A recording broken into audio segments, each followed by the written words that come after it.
हमारे India alliance महागठबंधन के साथी भी हैं और आज का जो प्रेस कॉन्फ्रेंस जो है महत्वपूर्ण विषय को लेकर के।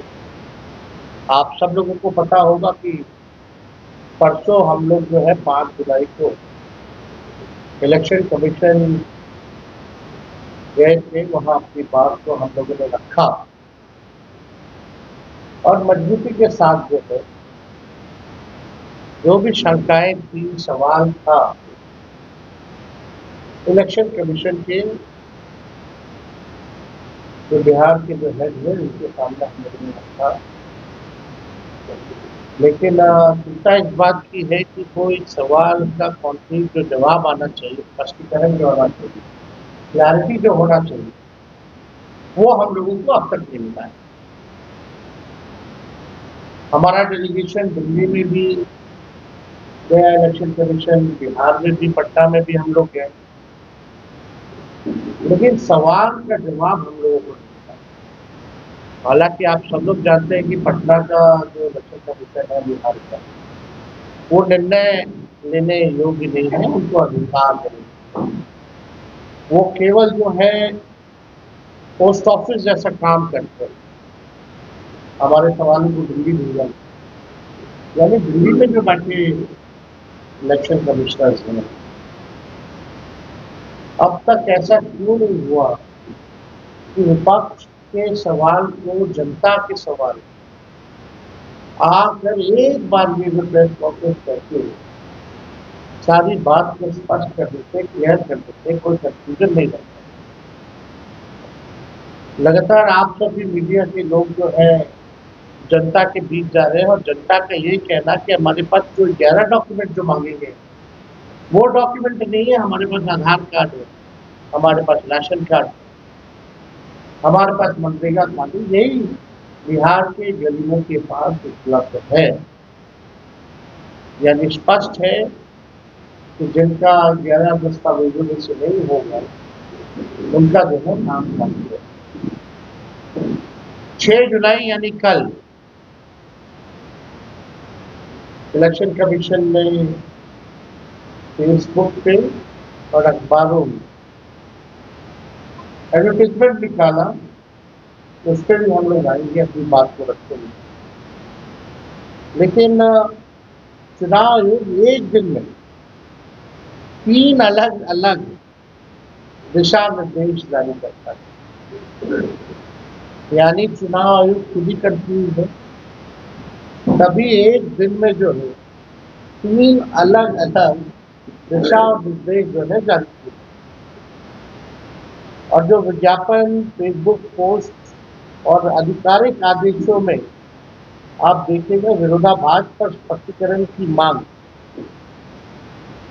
बिहार के लाखों मतदाताओं के अधिकारों और लोकतांत्रिक प्रक्रिया की पवित्रता को ध्यान में रखते हुए भारत निर्वाचन आयोग द्वारा जारी विज्ञापनों और फेसबुक पोस्ट में पाए गए गंभीर विरोधाभासों पर गहरी चिंता हम व्यक्त करते हैं। हमारा अलायंस जो है गहरी चिंता हम सब लोग व्यक्त करते हैं। आप देखिएगा, अगर हम सवाल पूछे तो पहला सवाल, विज्ञापन बनाम आदेश, जो इनका आदेश जो निकलता है वो कुछ और है और विज्ञापन में जो निकलता है वो कुछ और है। हम जानना चाहते हैं कि आयोग की आखिर नीति क्या है।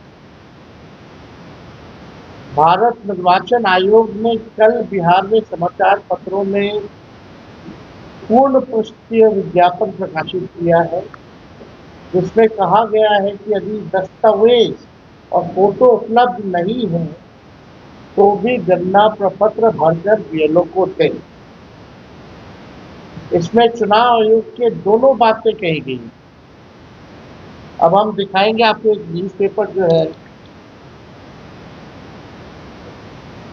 ये फुल पेज जो है, जो प्रेसिडेंट जो है ये छापा गया है और इसमें आप देखिए दोनों बातें कही गई। पहला, गणना प्रपत्र बीएलओ से प्राप्त होते ही तत्काल भरकर आवश्यक दस्तावेज तथा फोटो के साथ बीएलओ को उपलब्ध करा दें।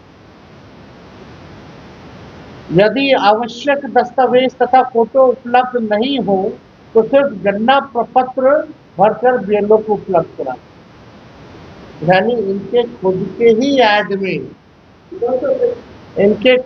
ऐड में कंफ्यूजन,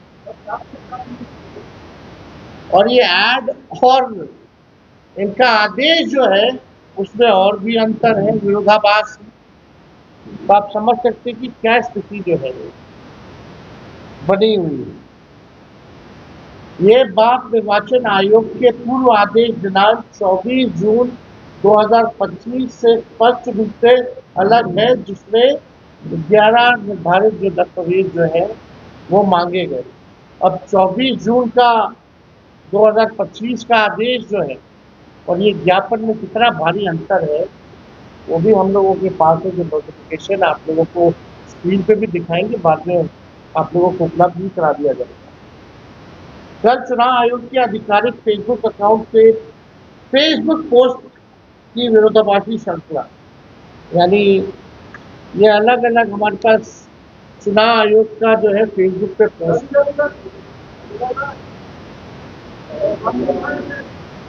ये अलग 3-4 पेजें हैं हमारे पास। अब इसमें इंटरेस्टिंग चीजें देखिए।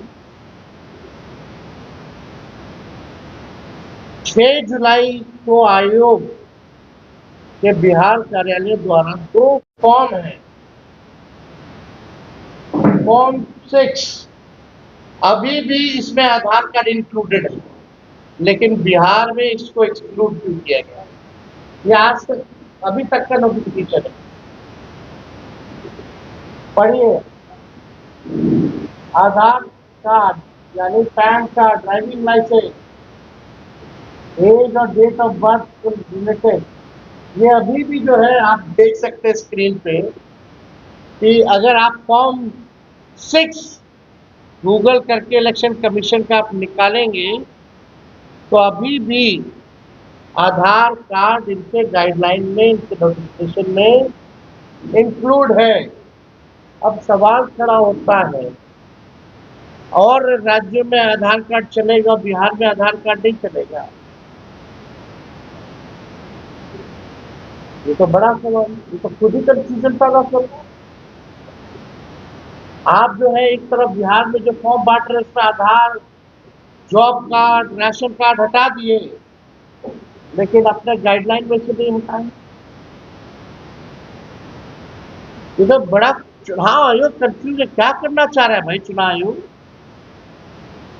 आधार कार्ड को क्यों हटाया गया, हमारा ये सवाल।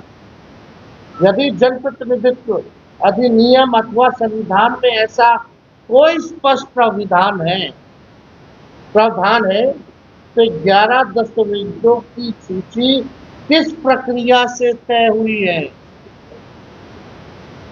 क्या ये न्याय संगत है?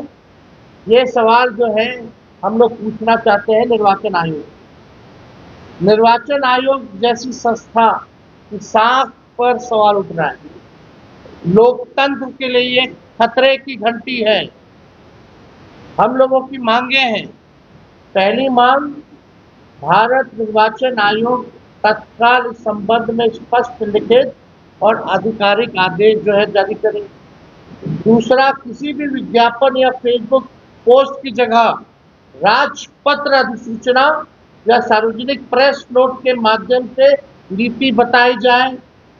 तीसरा, बिना दस्तावेज प्राप्त फॉर्म के दुरुपयोग की आशंका को ध्यान में रखते हुए स्वतंत्र निगरानी तंत्र बनाया जाए।